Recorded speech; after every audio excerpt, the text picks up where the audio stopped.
Last week, the football world focused its attention on Atlanta, where the New England dynasty rolled on in Super Bowl LIII. Sports Illustrated took the opportunity of American sports' largest spectacle to go a bit broader, talking with an ex-player, a former coach, a longtime executive, and two pioneering broadcasters about the state of the league. Across a roundtable near the NFL Experience, CBS Bill Cowher discussed the health of the coaching pipeline. A day later, NFL Network's Reggie considered the most intriguing off-season storylines.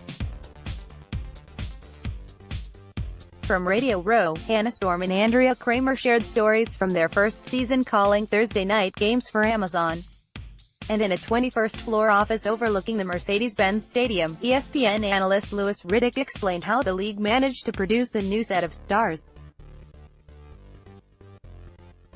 At the end of each season, players across the league face staff members and the media for a series of exit interviews before heading off for vacations. This year, we turned the tables a bit. Here's what the commentators had to say on the health of the league. Viewership numbers are up. They always tell you how people perceive the league to be doing. Despite how much they want to whine and complain, if you're still watching, then there's obviously still something going on as far as the quality of the product on the field.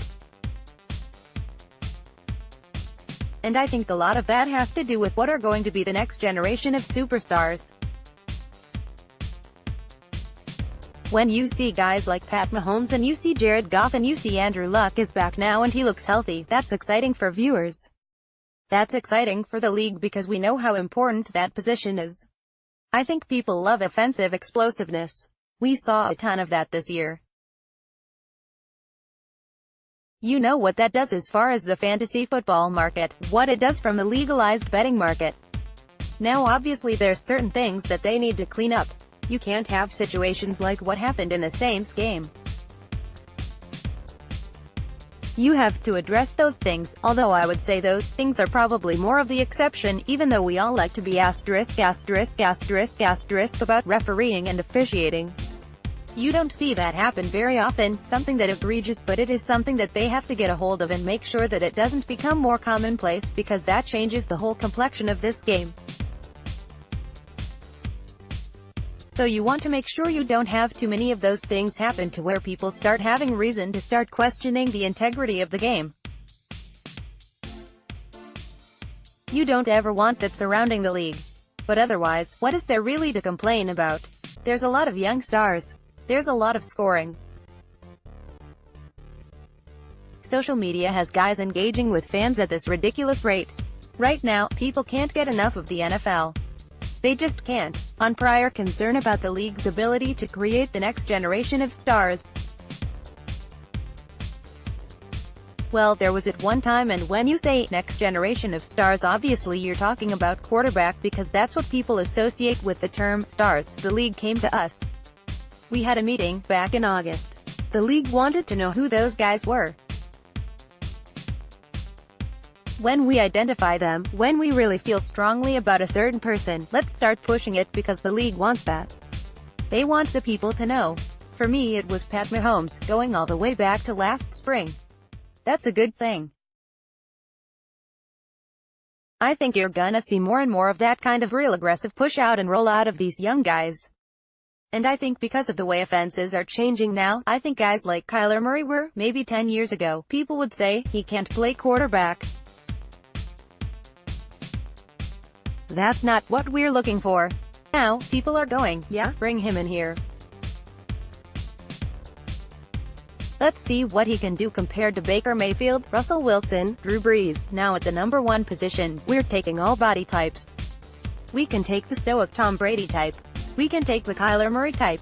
We don't care, because everybody's eating it up. So yeah, they're in a great spot. On remembering the 2018 season. You'll remember it as the year where you knew offensive numbers were going to explode. You'll remember it for guys like Pat Mahomes, when you can throw 50 touchdowns and 5,000 yards in your first full season as a starter. You'll remember that always. But I think you also remember it as, when it came down to it, the two teams that many people thought really would be here. People thought New England would be here. Many people thought the Rams were the preseason favorite in the NFC. As high-flying as these teams can be, throwing the football over the place, the game is still about blocking and tackling, running the football, stopping the run, which no one really wants to believe anymore.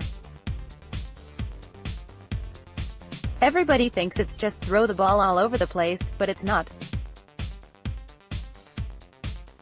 These two teams play physical, downhill, run the football, and they try to play physical, aggressive, up-in-your-face defense.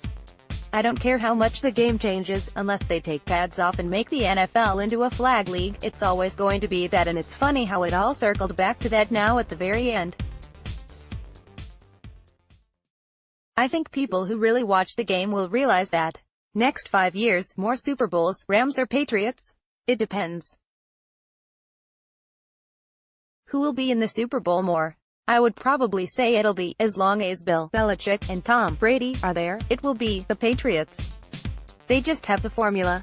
They just do. They are the most economically driven football team in the NFL. They don't need to go out and find stars and buy stars. They create stars by virtue of their system. That's not to say Sean McVay can't build a program like that that kind of is similar to theirs. They brought in a lot of players this year specifically to get them over the hump and get them here. Dante Fowler, Ndamukong Suh, Aqib Talib, Marcus Peters. Are they going to be able to retain all those guys? No. Can they replace them with people who are maybe lesser talent but they can coach him up to be just as good? Who knows? We don't know if Sean is Bill. So I'll bet on Bill. On the most interesting off-season storyline. Did Le'Veon Bell make the right move? Is he going to cash in? Is there that one team that's going to give him the Todd Gurley plus contract, or did he make a mistake? That's probably the one. On the coaching pipeline, I don't want to talk too negatively about guys like Matt LaFleur in particular. Let's just use him for example, because I don't really know him. I don't know what his true coaching acumen is. I've never been around him. I've never listened to him install an offense. I've never listened to him correct a guy on the field, but I will say that I'm very skeptical of the people who are doing the hiring. Let's put it that way. It's a flip of the coin on how some of these coaches pan out because we don't know how good they are. 1. If you haven't been around them, and 2. The people who are picking them, I know they don't know. And that's a problem. And I think that speaks to just why there's so much coaching turnover in the first place. A lot of these owners are going off of word of mouth, looking at a stat sheet saying, well, you know what, Sean is doing good in LA, let's just pick somebody who's been around, and that's true. They do that stuff, you know why? Because it's not their area of expertise. If you aren't out on the practice field, watching these coaches coach, or sitting in the meeting room, or you don't have the training to know what to listen for when you're interviewing these guys, you don't know. And that's why I think going forward, who the hell knows how successful some of these guys are going to be. Now because you've seen some teams go worst to first very quickly, there's not very much patience on the part of owners, and that's why they're just going to chase whatever someone else was doing that did have like the Matt Nagy type of success. So that's why. Eric Bieniema, it's too bad he didn't get a job, but he's going to get one.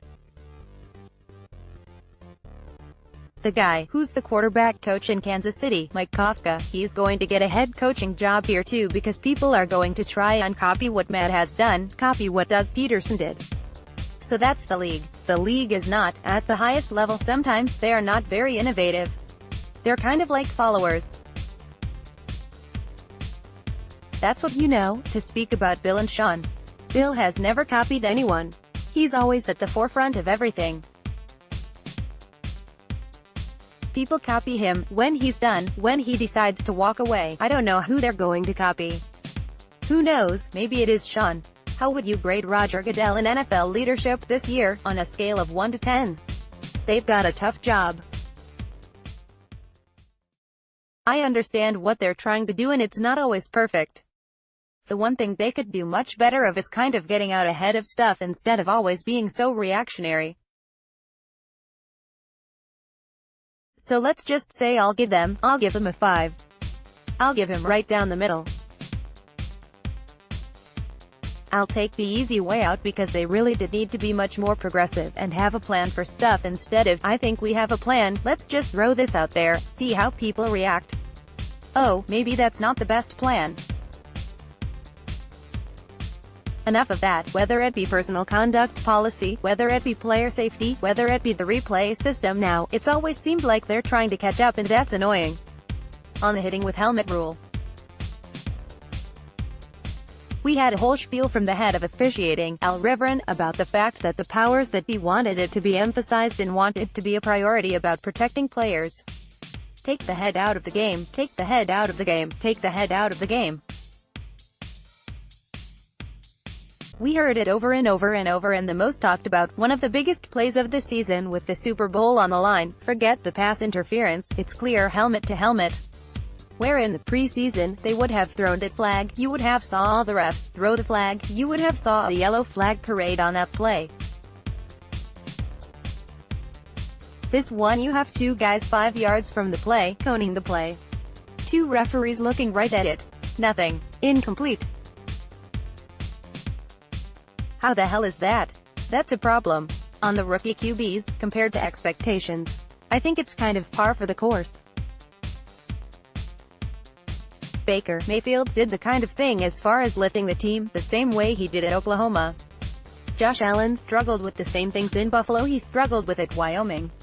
Sam Darnold, same thing. There's not enough weaponry around him. The one guy who I thought would be a little bit better but the team was just abysmal was Josh Rosen. His offensive line, man, is just, it's scary. It's like assault what's happening out there to him, and Lamar Jackson did what Lamar would do. He's not a real good thrower right now, but he's a tremendous athlete. I think they were all just what you thought, on the state of the NFL. The health of the league, wow. That's such a broad question. I think it could be better. I think there are things about our league that can improve in all different areas. I'm remembering 2018. Well, I'm gonna remember the no call from the Saints game. Definitely going to remember that. I'm going to remember young guys stepping into the spotlight and embracing it and playing extremely well. Guys like Patrick Mahomes, guys like Baker Mayfield, guys like Saquon Barkley, guys like Jared Goff. The future of the NFL is in good hands because we've got great young players who are quickly becoming superstars in this league and who have quickly taken the league by storm. I think Baker Mayfield has done an extremely tremendous job at just changing the direction of that organization. So now when you talk about the Cleveland Browns, they're no longer the laughingstock of the league. Now you have to respect them because they have great players and they've proven that. This draft class for the Cleveland Browns probably reminds me a lot of our draft class with the New Orleans Saints because every one of their players has gone on to be a starter. On the rookie QBs, compared to expectations, I think I like what I've seen from them so far. We saw some good, some bad. But again, I think the future is bright for the NFL, with players like the guys we just named, like the 5 quarterbacks who have come into this league. They've done a great job really, and it's tough to be in that position, you know, especially when you are going to teams. Sam Darnold went to the Jets. The Jets haven't been that great in a long time. Josh Allen went to Buffalo. They haven't been that great in a long time. Same thing with Baker Mayfield. Same thing, you know, with the Arizona Cardinals and Josh Rosen. So they've all gone into tough positions, into situations where they are kind of looked at as the savior for the organization and for the team. That's a tough position to be in and it's a lot of pressure. And so I applaud those guys for the job they've done so far. On the most interesting off-season storyline, I want to see where Le'Veon Bell ends up. I want to see if Antonio Brown is going to stay in Pittsburgh. Those are the two biggest things that jumped out to me. I also want to see, what does Patrick Mahomes do for an encore? What is he gonna do next year? Because the year that he had was just exciting to watch, from beginning to end, start to finish. Even in the last game where they lost, it was just exciting to watch it. On the state of the NFL, I think the league is as popular as ever. I think the commissioner, in my opinion, has done a very good job of still putting safety at the forefront of a lot of the decisions being made in regards to rules and how the game's being played and how the game's being taught, and I think at this point it really hasn't hindered how entertaining the game still is. You see that as evident by the ratings that it gets every weekend. You know, you're constantly trying to improve the game, as we all are, but I think the biggest thing again is that I think the game has evolved. The game is safer, and we're still trying to encourage mothers. I guess that's who we're trying to touch because they're the ones to allow their kids to play the game. I think the benefits of it far outweigh the risks. On remembering 2018, yeah, this season to me was just great storylines. I think the 4 best teams made it to the final and you could make an argument for each one, then all of a sudden you have 2 championship games that go into overtime.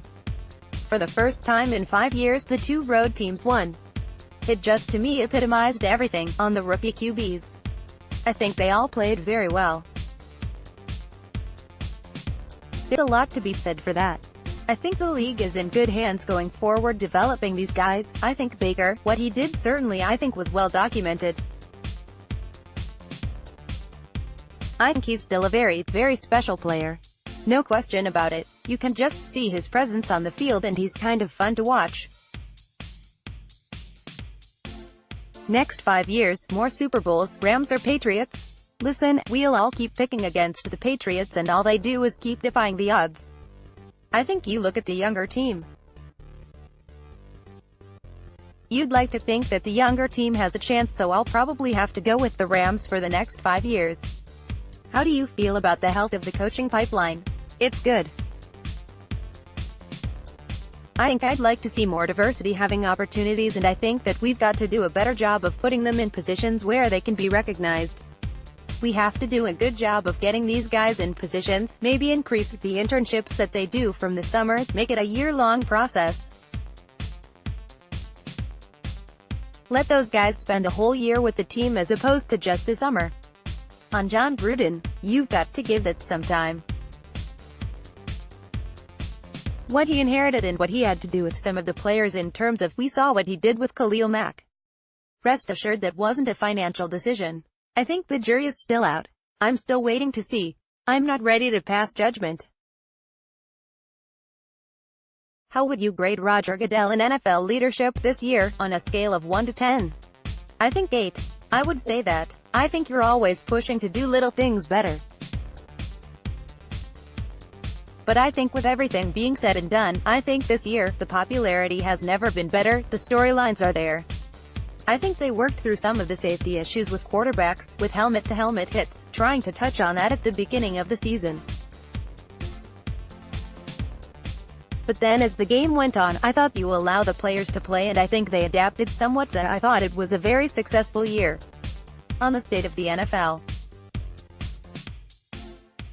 AK, if you think about a year ago, and the discussion points that you had, the play on the field has silenced some of them.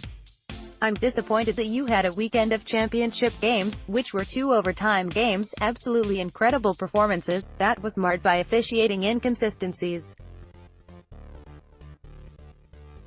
And I will not just look at the no call. It was way more than that. It was the general inconsistency of the officiating in both games. The NFL's got to worry about that.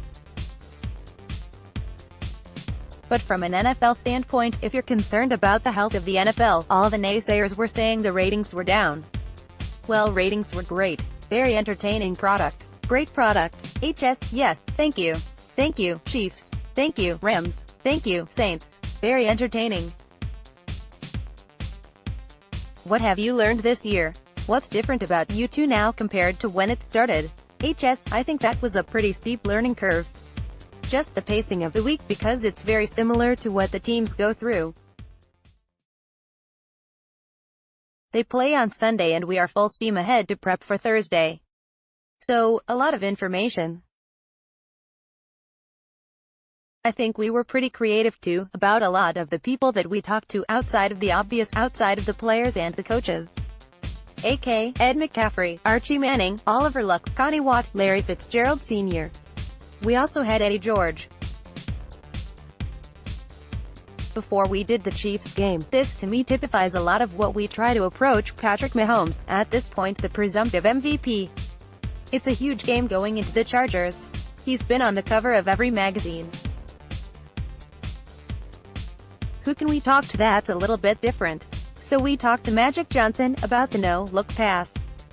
We talked to Alex Rodriguez, who knew him as a child, but we talked to him about the idea of playing shortstop and the skills that are required there and sidearming and having different angles and things like that, just to try to bring a different perspective to our game coverage. So we tried to do that while never forgetting the game's the thing.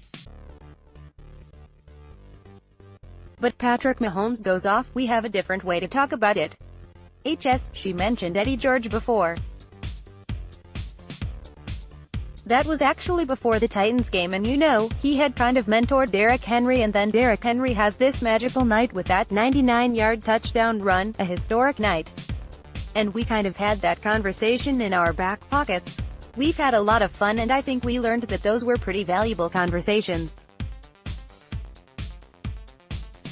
Sometimes you use them and then sometimes maybe you don't, but if you don't have the conversation then you're definitely not going to have that added element. One of the things I think we're proud of is that our broadcast reflected our background as journalists and reporters. So for example, we knew that CJ Beathard was about 50-50 to start for the Niners against the Raiders. We get word 2 hours before that it's going to be Nick Mullins making his first start, rookie out of Southern Miss, so we sort of launched into reporter mode. We tracked down his high school coach. We tracked down his college coach. We talked to John Lynch, the general manager of the 49ers. Everybody was laughing like, well, why didn't you get the nurse who was in the delivery room when he was born? But it all paid off, because first of all, you had a great game. But as it progressed, as opposed to keep saying Nick Mullins, the rookie, we were able to inject a lot of people's assessments of him in there. We had a lot of different stories. Also before the Mahomes game we talked to Cliff Kingsbury, remember? Now, here he is. Little did we know at the time that he would be a head coach, which is crazy. You talked before the season about the potential impact and reaction. How did that compare to what you were expecting? One of the biggest things, the overall reaction, from the most important people was from Amazon, and their customers, prime customers.